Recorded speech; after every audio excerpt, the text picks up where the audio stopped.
Mature হতে হলে 8টি বিষয় মেনে চলুন। নাম্বার 1, সমালোচনা করবেন না, এটা আপনাকে ব্যক্তিত্বহীন করে তুলবে। ম্যাচিউর মানুষ কখনো অন্যের সমালোচনা করেন না। নাম্বার 2, তর্ক করবেন না, তর্ক করলে আপনাকে হারতে হবে, না হলে সম্পর্ক হারাতে হবে। তাই একজন ম্যাচিউর মানুষ কখনো তর্ক করেন না। নাম্বার 3, একজন ম্যাচিউর মানুষ অন্যকে সম্মান দিতে জানেন। তিনি সবসময় আপনাকে মূল্যায়ন করে কথা বলবেন। তিনি কখনো আপনার প্রতি অবহেলা প্রকাশ করবেন না। নাম্বার 4, একজন ম্যাচিউর মানুষ কখনো বাবা মাকে অসম্মান করেন না।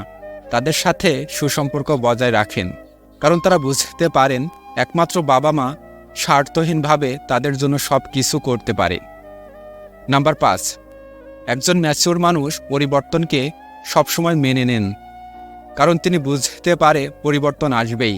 নাম্বার 6, একজন ম্যাচিউর মানুষ কখনো অন্যের সাথে নিজেকে তুলনা করেন না, কারণ তিনি জানেন এই পৃথিবীর প্রতিটি মানুষ ভিন্ন ভিন্ন প্রতিভার অধিকারী।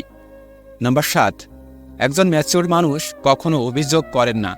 তিনি নিজের ঘাটতিগুলো খুঁজে বের করেন এবং তা পূরণের চেষ্টা করেন, কারণ তিনি জানেন অভিযোগ কখনো সমস্যা সমাধান করে না, তিনি নিজেকে পরিবর্তন করে নেন।